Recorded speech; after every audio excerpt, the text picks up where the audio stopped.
한 5년쯤 됐죠. 우리 교회가 힘든 때가 있었습니다. 우리 교회만 힘든 게 아니고 한국 교회가 전체가 다 힘들었던 때가 있습니다. 한국 교회 전체만 힘들 때가 아니고 우리나라 전체가 힘들 때가 있었고, 우리나라뿐 아니라 전 세계가 다 힘들어졌었던 그런 때가 있었습니다. 여러분, 어떤 때인가요? 너무나 잘 알다시피 코로나가 막 발생을 해서 교회뿐 아니라 나라와 전 세계가 전부 다 힘들어했던 그런 코로나 때. 그래서 교회에서 우리가 자꾸 모여야 되는데 자꾸 모여야 그것이 교회인데 모이지를 못하는 그런 상황이었습니다. 그래서 교회는 어떻게든지 모이려고 그렇게 애를 썼잖아요. 온라인으로도 모이고 비대면으로 모이고 또 적은 수라도 자꾸 모이려고 교회가 그렇게 애를 썼습니다. 그런데 교회는 그렇게 모이려고 애를 썼는데 믿지 않는 사람들과 세상 사람들은 교회를 어떻게 봤느냐? 꼭 저렇게까지 해야 되나? 아니, 교회가 꼭 저렇게까지 해야 되나? 마치 교회가 코로나의 무슨 그 바이러스의 온상인 것처럼, 코로나의 막 소굴처럼 우리가 뭐 병균을 옮기는 그런 사람들처럼 그렇게 평가하기도 했습니다. 철저하게 거리두기를 해라, 마스크 잘 써라, 그리고 교회 출석 다 10% 밑으로 해라. 유독 교회에게만 엄격한 잣대를 대는 뭐 그런 일들, 뭐 교회가 잘 지키면서 또 나라에서 지정해준 규칙을 잘 지키면서 그렇게 예배를 했습니다. 제가 여러분 그때를 한번 이렇게 생각을 해봤어요. 코로나 때 힘들고 어려웠던 때를 한번 생각을 해봤습니다. 그런데 나라가 힘들었을 때 나라 차원에서 정부에서 많은 이들을 도와줬잖아요. 근데 나라와 정부 그 다음으로 가장 많이 힘들고 어려웠던 분들을 도와준 것이 어디냐? 교회입니다, 여러분. 교회. 나라에서 많은 분들을 도와줬지만 교회에서 가장 많이 힘들 때 기부를 제일 많이 한 곳이 바로 교회예요. 그리고 마스크를 많이 나눠준 것도 교회고 손소독제 늘 교회 빛이 되어져 있었습니다. 그리고 만나지는 못해도 어떻게 해서든지 만나려고 했고, 심지어는 어르신분들, 힘드신 분들 찾아가서 그 앞에 이렇게 먹을거리, 뭐 생필품도 그렇게 교회가 다 놓고 그런 일들을 했죠. 제가 한샘교회에 왔을 때만 해도 제가 생각이 납니다. 제가 처음에 우리 한샘교회에 부임했을 때만 해도 그때가 어떤 때였냐면 정말 코로나의 절정일 때 제가 부임을 했습니다. 그리고 우리 교회가 그때 어떻게 했느냐, 우리 교회에서도요, 여러분들께 마스크 계속해서 나눠드렸어요. 그리고 손소독제도 이렇게 늘 비치를 해놨고, 또 생각해보니까 제가 와서 다 일일이 전체적으로 못 만났지만 우리 교회 학교 아이들 다 일일이 찾아가면서 드라이브 스루도 이렇게 했던 그런 기억이 납니다. 그리고 코로나 때 또 힘들었던 혼자 사시는 우리 교회 어르신분들 집 앞에 이렇게 생필품도 좀 놔드리고 또 먹거리도 좀 이렇게 놔드렸던 그런 기억이 납니다. 그러다가 저도 코로나에 걸렸습니다. 저는 안 걸릴 줄 알았거든요. 저는 피해갈 줄 알았는데 정말 세게 코로나를 저도 맞고 굉장히 힘들어했던 그런 기억이 있습니다. 또 여러분, 그런 코로나 때 우리가 벌써 잊혀진 것 같은데 이런 말도 한참 유행을 했거든요. 코로나 블루라고 하는 말, 여러분 생각나세요? 코로나 블루 어떤 뜻이냐, 이런 뜻이잖아요. 코로나가 때문에 사람들이 다 자기 집에서만 생활을 하는 거예요. 사람들과의 교류가 전혀 이루어지지를 않았습니다. 나오지도 않고 만나지도 않고 그런 일들이 있다 보니까 사람들이 점점점 외로워지고 고독해지고 사람과의 만남이 없어지는, 교회가 어떻게 했어요, 여러분? 교회가 어떻게 했어요? 한번 생각을 해보세요. 계속해서 여러분 교회가 어떻게 했느냐? 그냥 혼자 계속 그렇게 있으면 안 된다. 어떻게 해서든지 예배를 드려야 된다. 온라인을 통해서라도 예배를 드려야 된다. 그리고 교회가 자꾸 전화 신방을 더 많이 해서 사람들을 만나게 하고 이야기하고 하는 이런 일들을 하게 했던 그런 일들이, 그래서 사람들과의 관계가 끊어지지 않도록 교회가 계속 노력을 그렇게 했던 거죠. 어떻게 보면 코로나 때 나라도 힘들고 교회도 힘들고 전부 다 힘들었습니다. 그런데 교회는 여러분 어떻게 해야 되느냐? 교회가 해야 될 일을 계속해 나가는 거예요. 아무리 어렵고 고난이 있어도 계속해서 교회는 교회가 해야 될 일을 멈추지 않고 계속해서 그렇게 해 나가는 일을 교회는 끊임없이 해 나가야 됩니다. 오늘 우리가 읽은 사도행전 8장의 내용은 여러분 어떤 말씀의 시작이냐? 이제 초대교회의 말씀을 들어봤는데 새로운 국면으로 바뀌게 되어지는, 새로운 분기점을 맞이하는 말씀의 장이 사도행전 8장입니다. 여러분, 우리가 사도행전 1장부터 7장까지는 어떤 말씀을 들은 이런 말씀을 들었어요. 초대교회가 어떻게 생겨났는가? 아니, 초대교회가 어떻게 생겨났는가를 사도행전 1장부터 7장까지 말씀을 쫙 들어왔습니다. 그리고 이제 그 초대교회, 예루살렘에 있었던 그 초대교회, 복음으로 가득 차 있었던 그 말씀이 예루살렘만 있지 않고 이제는 예루살렘 밖으로 이제 말씀이 뻗어져 나가는 말씀이 등장되어지는, 그러니까 예루살렘에만 복음이 있지 않고 이제는 막 다른 지역으로 말씀이 뻗어져 나가는 새로운 국면을 맞이하는 말씀의 시작이 사도행전 8장의 말씀에 이제 시작이 되는 거죠. 여러분, 지난주 말씀을 기억하세요. 지난주 말씀에 이런 말씀이 나왔습니다. 스데반이 나왔거든요. 스데반이 어떤 집사님이었잖아요. 집사님이 어떻게 했느냐? 변증을 했습니다. 잘못한 게 없어요. 예수님을 증거한 것 외에는, 예수님을 증거한 것 밖에는 다른 잘못한 것이 없는데 돌 맞아 죽었습니다. 돌에 맞아 죽었어요. 저는 목사고 말씀을 연구하고 말씀을 또 많이 읽으려고 하는 사람인데 제가 이런 의문이 드는 거예요. 하나님, 아니 스데반 지켜주실 수 있잖아요. 하나님, 스데반 지켜주실 수 있잖아요. 꼭 그렇게 죽여야 됩니까? 아니, 그것도 돌에 맞아 죽는 그 비참한 죽음을 하나님 당하게 하셔야 하냐고요. 아니, 다니엘처럼 살려주실 수 있잖아요. 다니엘처럼. 또 사드락과 메삭과 아벳느고처럼 그렇게, 아니 그 사자굴에서도 풀무굴에서 구해주셨는데 그렇게 구해주실 수 있잖아요. 그 스데반, 하나님 그렇게 구해줄 수 있는 거 아닙니까? 거기다가 여러분, 이 스데반 집사는 굉장히 신앙이 좋았던 사람이에요. 정말 이스라엘의 역사를 쫙 깨고 그들에게 변증을 막 할 정도의 신앙을 가지고 있었던 그런, 오히려 돌에 맞아 죽지 않고, 하나님 이런 분은 정말 오래 살게 해서 교회를 잘 섬기게 하면 그때 그 초대교회에 정말 필요한 일꾼이 되지 않았을까, 정말 중요한 일들을 이 스데반 집사가 잘 감당하지 않았을까라고 하는 고민을 저도 하게 된 거예요. 근데 여러분, 하나님은 왜 이렇게 하신 겁니까? 그 스데반을 왜 돌에 맞아, 아니 정말 오래 살고 잘 되면 좋겠는데 왜 그분은 돌에 맞아 죽는 거예요? 하나님은 여러분 어떤 분이십니까? 하나님은요, 토기장이에요. 하나님은 토기장입니다. 그 토기장에는 진흙으로 그릇을 만들어요. 그리고 토기장에는 다 생각이 있습니다. 누군 어떤 거는 밥그릇으로 하고, 어떤 건 뭐 국그릇으로 하고, 어느 것은 내 찻잔으로, 그 계획은 다 누가 세우냐? 토기장이가 하는 거예요. 진흙이, 아니 나는 왜 밥그릇으로 만들었어요? 나는 왜 국그릇으로 만들었어요? 나는 왜 찻잔으로 만들었어요? 이렇게 얘기할 수가 없어요. 왜? 만든 사람의 생각과 의도가 그 그릇에 담겨져 있기 때문에, 만든 사람 마음대로 만들기 때문에 그런 거죠. 여러분, 모세도 한번 생각을 해보세요. 모세. 저는 모세도 이런 생각이 듭니다. 하나님, 모세 있잖아요. 40년 동안 정말 고생한 사람이 모세 아닙니까? 아니, 이스라엘 백성 그렇게 불만과 불평이 많았던 그 사람들 다 데리고 출애굽을 시켜가지고 광야를 시간에 보냈던 40년 동안, 아니 정말 그 가나안에 들어가야 될 사람은, 정말 모세는 진짜 들어가야 될 것 같은 그런 생각이 들어요. 근데 모세는 가나안에 못 들어갑니다. 아니 꼭 들어가야 될 것 같은데 그 사람은 가나안에 못 들어가.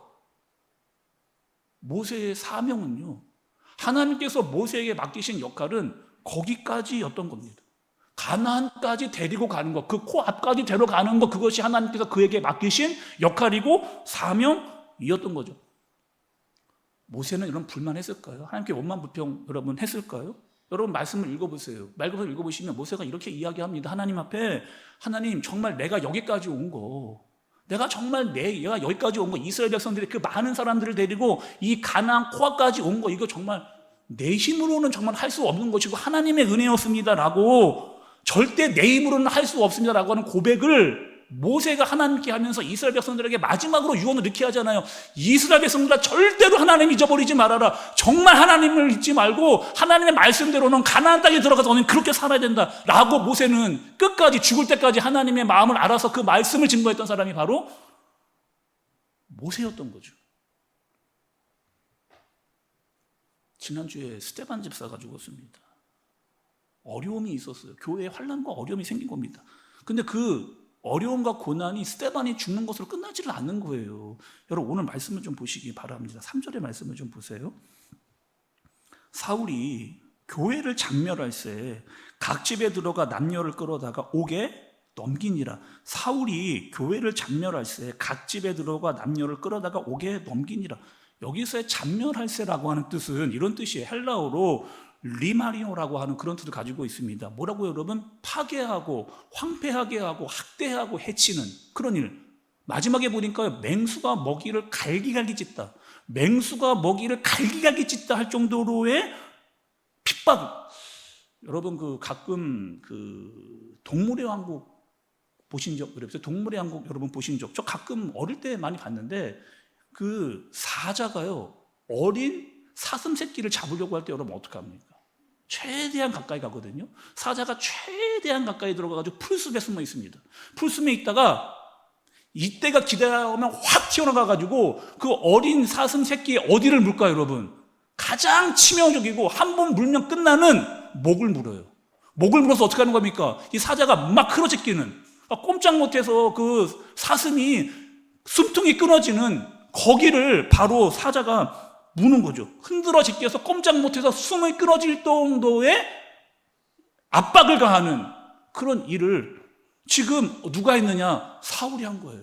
사울이 어떻게 해요? 교회를 그렇게 핍박하고, 말씀 보세요, 여러분. 이 각 집으로 들어갔다라고 이야기했거든요. 그 당시에 교회는 우리처럼 이런 교회가 없었습니다. 어디서 예배를 드렸느냐? 각 집에서 드렸어요. 각 집에서 예배하고 기도하고 찬양하고 거기서 함께 말씀을 나누는 그런 일들을 하게 되고 있는 그 집으로 들어가서 어떻게 했느냐? 사울이 그 사람들 끄집어내는 거예요. 때리기도 하고 가방에 집어넣기도 하고, 마치 맹수가 어린 사슴을 물어 제끼는 그런 핍박과 고통을 주는 그런 역할을 사울이 그렇게 했습니다. 믿는 사람들은 어떻게 했을까요, 여러분? 그런 핍박과 어려움이 있는 가운데 사람들은 어떻게 했을까요? 말씀을 좀 더 보겠습니다. 4절과 5절의 말씀을 좀 보세요. 곧 그 흩어진 사람들이 두루 다니며 복음의 말씀을 전할세 빌립이 사마리아 성에 내려가 그리스도를 백성에게 전파하니, 이렇게 얘기해요. 아니, 사울이 그 정도로 핍박을 너무 심하게 하니까 사람들이 어떻게 하는 거예요? 더 이상 있을 수가 없는 거예요. 견디기가 너무 힘든 겁니다. 우리도 죽을 수 있겠다라고 하는 공포도 그들에게 몰려왔어요. 사람들이 어떻게 하냐? 뿔뿔이 다 그 예루살렘에서 흩어지기를 그렇게 시작한 거예요. 그 흩어졌던 사람 중에 한 명이 오늘 말씀에 등장하는데 그 사람은 누구다? 빌립이라고 하는 그런 사람입니다. 여러분, 이 빌립은요, 우리가 말씀에서 봤어요. 언제 봤느냐? 사도행전 6장에서 봤습니다. 왜? 어떻게 나왔어요? 스데반과 똑같이 교회 구제의 일을 했던 사람들 7집사 중에 하나, 스데반도 그 중에 한 사람이었고, 또한 이 빌립도 그 중에 한 사람으로 핍박을 당하면서 어디로 갔느냐? 이 빌립이 어디로 갔어요? 사마리아 성으로 갔습니다. 아니, 저는 또 여기서도 궁금했어요. 아니, 왜 하필 사마리아 성일까? 아니, 그 많고 많은 지역이 굉장히 많았는데 왜 하필 빌립은 꼭 사마리아 성으로 갔을까? 아니, 피해서 도망가서 간 건데 거기 어떻게 사마리아 갔을까? 여러분, 왜 제가 왜 고민이 됐느냐, 생각이 들었느냐? 당시에 유대와 사마리아는 철천지 원수의 관계였습니다. 그러니까 유대는요, 이 사마리아를 거들떠보지도 않았어요. 사람 취급도 하지 않았어요. 만나지도 않았어요. 이들과 어떠한 교류도 하지 않고 있는 그런 지역이었습니다. 그런데 그곳에 간 거예요.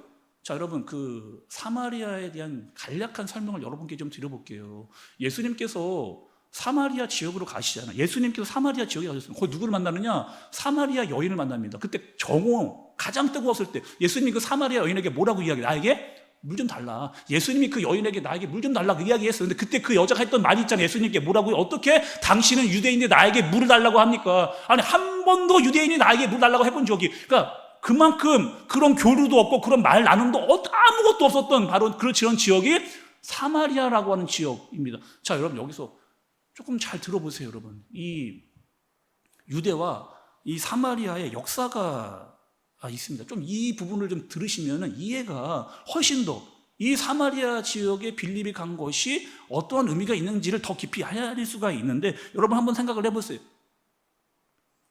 다윗, 솔로몬 왕 이후에 이스라엘 둘로 나라가 쪼개집니다. 어떻게 쪼개지느냐? 남 유다와 북 이스라엘로 쪼개지잖아요. 그래서 남유다와 북이스라엘의 왕들도 각기 세워집니다. 그러다가 어느 나라가 먼저 망하게 돼요? 북이스라엘이 먼저 망하게 돼요. 근데 이 북이스라엘이 누구에게 망하느냐? 아수르라고 하는 나라에게 이 북이스라엘이 망하게 됩니다. 그런데 그 아수르라고 하는 나라가 어떤 일을 하느냐? 아주 악한 일을 해요. 그 북이스라엘 나라에 아주 악한 일, 어떤 일을 하느냐? 그 북이스라엘의 수도였던 사마리아, 거기에 있는 많은 사람들을 끌어다가 다른 나라로 이주를 시킵니다. 그리고 다른 나라에 있던 사람들을 사마리아 성에게 많은 수를 유입시켜가지고 여기서 살게끔 그런 일을 하게 되는 거예요. 예를 들면 여러분 이런 거죠. 우리나라가 어려움을 당할 때 예를 들어 볼게요. 뭐 일본이 우리나라 많은 사람들을 막 중국으로 막 보내고 다른 나라 보내는 거예요. 그리고 그 나라 사람들을 우리나라로 많이 유입을 이렇게 시키게 되는 겁니다. 어떤 전략을 쓰는 거예요? 지금 그 이스라엘 유대인의 전통성을 완전히, 그 민족성을 완전히 없애버려야 되겠다라고 하는 생각을 가지고 이러한 전략을 하게 된 거죠. 그러면서 점점 결혼을 하게 되면서 어떤 일이 생겨나는, 혼혈이 생겨나는, 아이들이 태어나는 그런 일들이 생겨나는 거죠. 특히 유대 사람들은요, 혈통을 굉장히 중요했던, 혈통이 굉장히 중요했던 이 유다 사람들에게 이해할 수가 없는, 북이스라엘 사람이 이방인과 결혼을 해서 혼연일을 낳았다라고 하는, 어떻게 너희가 그럴 수 있느냐, 어떻게 너희가 민족성을 그렇게 무너뜨릴 수 있느냐, 어떻게 우리의 전통을 너희가 깰 수 있느냐, 너희는 인간도 아니다. 유대 사람 입장에서 이 북이스라엘 사람도 너희는 인간도 아니야, 이렇게 취급을 하는, 점점점 이 둘 사이의 관계가 멀어지는, 서로가 서로를 너무 미워하고 너무 적대시하고 서로 쳐다보지도 않고 말도 하는 그런 관계가 된 거예요. 근데 그곳에 누가 가게 된 거예요? 그곳에 아무도 가지 않는 그 사마리아 지역에 누가 갔느냐? 빌립이 가게 된 겁니다. 근데 어떻게 갔느냐? 도망가듯이 간 거예요. 도망가듯이 간 겁니다. 여러분 참 신기하죠? 말씀이, 이런 말씀이 있어요. 예수님께서 십자가에 돌아가시고 부활하셔서 하늘로 올라가시면서 마지막으로 했던 말씀이 있습니다. 예수님이 하늘로 올라가면서 마지막으로 했던 말씀이 있어요. 그 말씀이 무엇이냐? 사도행전 1장 8절의 말씀입니다. 오직 성령이 너희에게 임하시면 너희가 권능을 받고 예루살렘과 온 유대와 어디요? 사마리아와 땅끝까지 이르러 내 증인이 되리라 하시니라. 예수님이 했던 이 말씀이요, 오직 성령이 너희에게 임하시면 너희가 권능을 받고 예루살렘과 온 유대와 어디? 사마리아와 땅끝까지 이르러 내 증인이 되리라고 했던 그 말씀, 예수님이 말씀하셨던 그 말씀이 지금 이루어지고 있는, 지금 빌립은 고난 때문에 피해서 도망가듯이 사마리아로 갔는데 그 고난이 어떻게 되느냐? 하나님의 말씀을 이루는 기회와 통로가 되어지는 그런 일들을 하게 되어지는, 복음이 확장되어지는 이 일을 하게 된 거죠. 지금 여러분 잘 생각해 보세요. 예루살렘 교회가 회의했나요? 저기 사마리아로 사람 보내야 돼. 거기 우리 선교 가야 될 것 같다. 그러니 선교사를 한 명 뽑아야 되는데 이 빌립 집사가 좋겠다라고 해서 사람을 뽑고 막 회의를 해가지고 거기에 사람들을 보낸 게 아니고 어떻게 보냈느냐? 고난 때문에 밀려 가게 된 그 사마리아 지역, 핍박이 있었던 그 지역에 그 일을 행하시는 분이 사람의 생각과 사람의 계획으로 하지 않고 여전히 하나님의 계획으로 이루어지고 있는 이 일을 하게끔 하시는 분이 계시다는 겁니다. 지난 주간에 여러분 우리는요, 새벽 예배 때 새벽에 나오신 분도 있고 영상을 보신 분도 있고 어디 말씀을 봤느냐? 에스더서의 말씀을 마쳤습니다. 에스더서라고 하는 그 구약의 말씀의 특징이 있어요. 특징이 뭐냐면, 참 여러분 그 에스더서를 한번 읽어보시거나 다시 한번 영상을 보시게 되면은 이 에스더의 특징이 있어요. 에스더서의 특징. 거기를 보면은 하나님이 한 번도 안 나옵니다. 하나님이 한 번도 안 나와요. 그리고요, 막 엘리야가 막 불을 막 내리고, 그리고 막 죽은 사람 막 살리고, 또 모세 때처럼 막 만나와 메추라기, 놀라운 기적, 이런 기적 한 번도 안 나와. 그 에스더서에 한 번도 나오지 않아요. 또 하나님께서 말씀하시기를, 여호와께서 이르시기를, 이런 말도 한 번도, 찾아볼 수가 한 번도 없어요. 거기다가 이스라엘 사람들이 어디 있었는지 아세요, 여러분? 자기 나라에 있지 않았습니다. 이 바사라고 하는, 페르시아라고 하는 그 나라에 포로로 가 있는, 그러니 그 나라는 지금 고난 중에 있었던 그런 민족이에요. 근데 우리가 말씀을 드리면서 깨달은 게 있어요. 하나님 안 보입니다. 하나님 안 계신 것 같아요. 내가 안 보인다고? 내가 하나님 보지 못했다고 해서 그 하나님이 안 계신 게 아니다. 마치 공기가 보이지 않는데 공기가 있듯이 여전히 하나님은 살아계시고 어디에 계신다는 거예요? 심지어는 포로로 남아있었던 그 페르시아 지역에, 그 바사 지역에 하나님께서 내 백성 내가 여전히 지키고 있다라고 하는 사실, 그들은 보이지 않고 들리지 않았지만 하나님의 역사와 능력을 경험했던 그 사실을 우리가 말씀을 통해서 본 거잖아요. 하나님이요 이렇게 했습니다. 어떻게 했느냐? 정확한 타이밍에 정확한 사람을 보내서 그 이스라엘 백성들을 구원시키고 다시 살리는 그 일, 하나님이 정확한 타이밍에 정확한 사람들을 보내서 하나님의 일을 하시는 그 일을 우리가 어디서 보았느냐? 에스더서에서 봤습니다. 분명히 위기고 분명히 고난이고 분명히 핍박이었는데 그 중에 일어나신 하나님의 일과 반전의 역사를 우리가 에스더서를 통해서 보게 된 거죠. 이 찬양이 떠오른다. 여러분, 이 고난과 핍박을 생각하면서 그 고난과 핍박, 우리 눈으로는 그렇게 보이는데 그 일을 통해서 하시는 하나님의 일이 있다라고 하는 이 말씀을 계속 묵상하는데 이 찬양이 떠오르더라고요. 왜 나만 겪는 고난이냐고 불평하지 마세요. 이 부분이요, 고난의 뒤편에 있는 주님이 주신 축복 미리 보면서 감사하세요. 너무 견디기 힘든 지금 이 순간에도 주님이 일하고 계시잖아요. 남들은 지쳐 앉아 있을지라도 당신만은 일어서세요. 힘을 내세요. 힘을 내세요. 주님이 손잡고 계시잖아요. 주님이 나와 함께 함을 믿는다면 어떤 역경도 이길 수 있잖아요.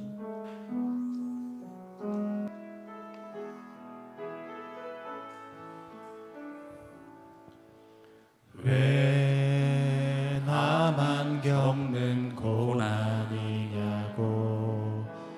불평하지 마세요. 고난의 뒤편에 있는 주님이 주실 축복 미리 보면서 감사하세요. 다시 한번, 왜 나만 겪는 고난이냐? 왜 나만 겪는 고난이냐고 불평하지 마세요. 고난의 뒤편에 있는 주님이 주신 축복 미리 보면서 감사하세요. 너무 견디기 힘든 지금 이 순간에도 주님이 일하고 계시잖아요. 남들은 지쳐 앉아 있을지라도 당신만은 일어서세요. 힘을 내세요. 힘을 내세요. 주님이 손 잡고 계시잖아요. 주님이 나와 함께함을 믿는다면 어떤 역경도 이길 수 있잖아요. 왜 이런 슬픔 찾아왔는지, 왜 이런 슬픔 찾아왔는지 원망하지 마세요. 당신이 잃은 것보다 주님께 받은 은혜 더욱 많음에 감사하세요. 너무 견디기 힘든 지금 이 순간에도 주님이 일하고 계시잖아요. 남들은 지쳐 앉아 있을지라도 당신만은 일어서세요. 힘을 내세요. 힘을 내세요. 주님이 손 잡고 계시잖아요. 주님이 나와 함께함을 믿는다면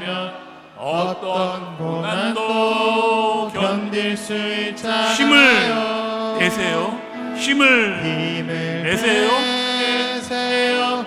힘을 주님이 내세요. 내 손 붙잡고 주님이 손 계시잖아요. 잡고 계시잖아요. 주님이 나와 함께함을 믿는다. 주님이 나와 함께함을 믿는다면 어떤 고난도 견딜 수 있잖아요. 빌립은 사마리아로 갔습니다. 고난 때문에 핍박 때문에 밀려 떠밀려서 그렇게 그 성에 들어갔습니다. 그런데 복음을 가지고 들어갔어요. 어떤 일이 여러분 있었을까요? 오늘 말씀의 마지막 절은 이렇게 이야기합니다. 그 성에 큰 기쁨이 있더라. 그 성에 큰 기쁨이 있더라. 사마리아 성은 여러분 어떤 지역이었다고요? 슬픔이 가득했습니다. 불평이 가득했던, 따돌림과 차별이 있었던, 서러움이 가득했던 그 성에, 우울이 가득했던 그 성에 복음이 전해지니 그 복음의 능력이 그들을 어떻게 했다? 변화시켰습니다. 어떻게 해요? 큰 기쁨이 생기게 되어지는 역사가 그 가운데 나타내게 되어진, 복음의 능력이 그들에게 전해지자 그들의 슬픔과 그들의 한숨이 기쁨으로 번하게 되어지는 일들이 나타나게 되는 거죠. 지지난주 여러분 우리 교회는 임직식이 있었습니다. 그리고 임직식 전에 여러분 보신 분도 있고 눈치를 채신 분도 있을 텐데 주차장 보강공사를, 여러분 주차장이 또 달라졌잖아요. 우리가 주차장 한번 정리를 한번 했고 또다시 이제 보강공사, 나무도 이렇게 심었습니다. 그래서 그 보강공사를 할 때가 있었어요. 근데 제가 그 자리에 공사할 때 그 자리에 이제 나가서 이제 살펴봐야 되니까 보고 있었습니다. 근데 제가 이렇게 공사하는 걸 보고 있는데 저쪽에 제가 한두 번 본 분이 이렇게 계시더라고요. 그래서 가까이 보니까 이분이 누구냐? 이 동네 주민 아저씨 였어요. 근데 이분이 뭐라고 계시느냐? 저희 교회에서 나온 포크레인이 막 작업을 하고 있었는데 그 흙을 막 가지고 막 그렇게 가시는 걸 제가 이제 봤습니다. 그래서 제가 그분에게 갔어요. 가서 안녕하세요. 오랜만에 이제 뵀으니까 안녕하세요. 잘 지내셨습니까? 흙이 좀 필요하셨나 봅니다. 그렇게 제가 물어봤거든요. 다른 말도 안 하고 딱 이 세 마디, 안녕하셨어요. 잘 지내셨죠? 흙이 좀 필요하셨나? 이 세 마디 딱 이렇게 했습니다. 그럼 보통 여러분 어떻게 하느냐? 보통 사람들의 그 반응은 이렇잖아요. 목사님, 죄송합니다. 제가 이 흙 가져가기 전에 미리 좀 교회에다 말씀을 드리고 목사님께 좀 말씀을 드리고 이 흙 좀 가다가 좀 저희 필요한 곳에 좀 사용을 좀 하겠습니다. 이렇게 얘기하는 게 여러분 정상, 이게 일반적인 사람들의 반응 아닌가? 제가 다른 말 한 게 아닌데 인사만 하고 잘 지내느냐, 흙 필요하셨냐 이렇게 물어봤는데 그럼 그렇게 이야기하는 게 여러분 다능한 반응이잖아요. 이 동네 아저씨가 저 어떻게 하냐? 저를 위아래로 이렇게 저를 위아래로 진짜 째려보듯이 보더라고요. 그러면 이렇게, 내가 이 흙도 못 가져갑니까? 내가 이 흙도 못 가져가냐고요. 나 이 동네 주민인데 이 흙도 좀 내가, 흙이 이렇게 많이 이 흙도 제가 못 가져가냐고요.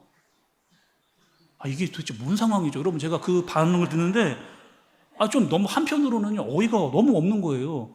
완전히 한자성어가 너무 적반하장. 지금 누구한테 잘못을 했는데 누구한테 승질을 내는, 아저씨 뭐 하는 겁니까 지금? 흙 가져가시려고 하면 말을 하고 가져가야죠. 말 한마디 없이 그냥 자기 마음대로 흙 가져가는 거, 그거 진짜 아저씨 정말 예의 없는 진짜 그런 태도와 행동입니다. 라고 제가 했을까요? 제가 여러분 예전 같았으면 그랬을 거예요. 제 성격상 제가 그랬을 겁니다. 진짜 이분 진짜 예의 없구나. 한 번은 따끔하게 얘기를 해야 되겠구나. 아저씨 이게 뭐 하는 겁니까 지금? 교회 흙 자기 마음대로 막 가져가고 제가 인사하니까 막 저한테 오히려 화내는, 이게 도대체 무슨, 예전 같으면 제가 그렇게 했을 거예요. 근데 제가 보이는 게 있더라고요. 옛날에는 보이지 않았어요.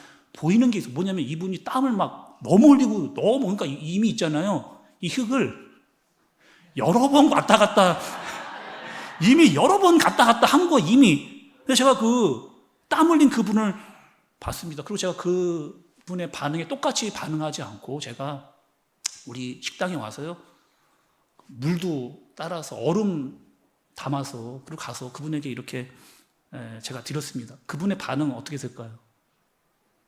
안 먹는다는 거예요. 저리 치우라는 거예요. 안 먹는다. 나 집에 가서 먹으면 된다. 이렇게 얘기하시더라고요. 그래서 제가 또 거기서 또 물러서지 않고, 에이, 드세요. 날씨 더운데 좀 이거 드시고, 한 잔 쭉 드시고, 그리고 그 흙은 그 우리 교회 공사하는데 지장되지 않을 정도로 조심해서 그렇게 가져가세요. 제가 이렇게 말씀을 좀 드렸습니다. 그러더니 이 물을요, 못 이기는 척 받았습니다. 분명히 안 먹는다고 했거든요. 분명히 안 먹는다고 했거든요. 근데 받자마자 있잖아, 이 물을 완전히 원샷을 이제 원샷을 막 이렇게 해서 막 그렇게 막 저한테 이렇게 얘기하더라고요. 먹고 나서 마음이 풀어졌어요. 흙도 가져가는 것도 가져가도 되나? 아니, 이 물도 제가 마셔도 되나? 그런 얘기를 저한테 이렇게, 그러니까 조금 그분의 마음의 태도가 달라진 거죠. 저는 여러분, 가끔 이 지역에 있는 농장 옆에 있잖아요. 그 농장 찾아갑니다. 음료수도 가져가요. 간식도 그분들에게 가져갑니다. 그리고 그분들의 그러니까 이야기 많이를 나눕니다. 그리고 기회되면 꼭 한번 교회 오세요 라고 하는 이야기를 제가 하거든요. 그렇게 하는 이유는 뭘까요, 여러분? 물론 뭐 전도해야 되니까, 전도하라고 하니까 전도하는 이유도 있겠습니다만, 제 마음 가운데 정말 바라는 게 있어요. 그분 애들에게 기쁨이 있었으면 좋겠어요. 정말 그분이 기쁨, 세상이 주는 기쁨 말고 정말 예수님이 주는 기쁨, 교회가 주는 이 기쁨. 빌립이 그 사마리아 성에 들어가서 그 우울과 한숨이 가득했던 그 지역에 복음이 들어가니 그들이 온 성이 다 기뻐하더라. 그 모습이 우리 한생교회에 이면 좋겠다. 우리 교회에서 전해지는 그 복음을 통해서 우리 이 대장동이 정말 큰 기쁨이 있는 그런 지역이 되면 좋겠다라고 하는 마음으로 그들에게 예수도 전하고 그들을 만나기도 하고 그들에게 얘기도 하고, 우리가 가지고 있는 거라면 나눠줄 수 있는 마음도 우리가 가지고 있는 거죠. 우리 한샘교회 성도 여러분, 우리가 사도행전을 통해서 계속해서 보고 있는 게 있습니다. 예수님은 떠나가셨잖아요. 십자가에 달려 돌아가셔서 부활하셔서 하늘로 올라가셔서 떠나가셨잖아요, 이 땅을. 제자들을 남겨뒀습니다. 근데 그 제자들은 무엇을 했는지 초대교회에 아주 중요한 일들을 감당하잖아요.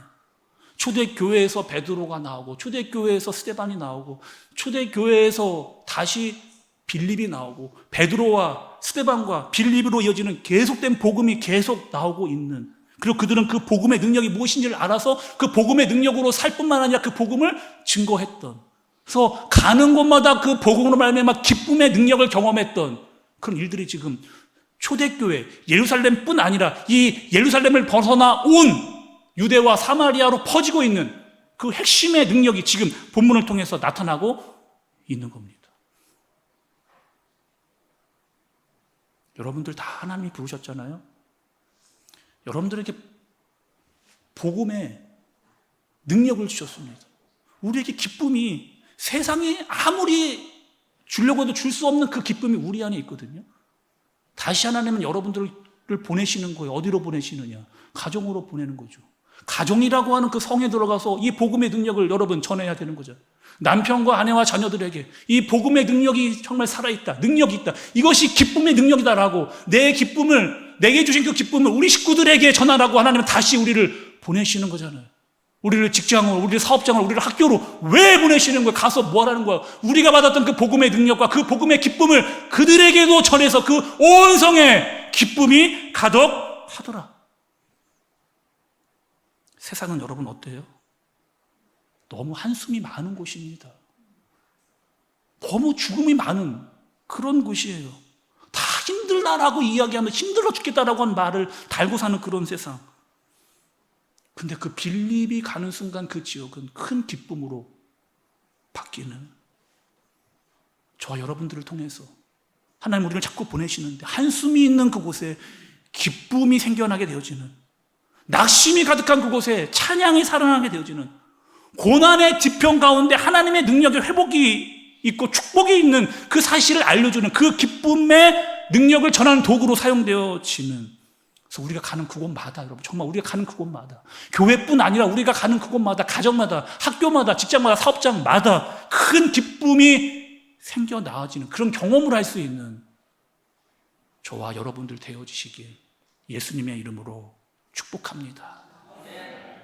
우리 시간 들은 말씀, 부른 찬양 기억하면서 우리 한번 기도하도록 하겠습니다.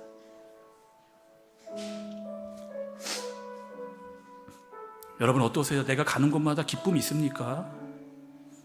나는 그 구원의 기쁨으로 살고 계세요? 우리 집 나 때문에 기뻐하는 일들이 많습니까? 아니면 늘 불안하고 부정적이고 슬픔과 낙심이 가득하고 있습니까?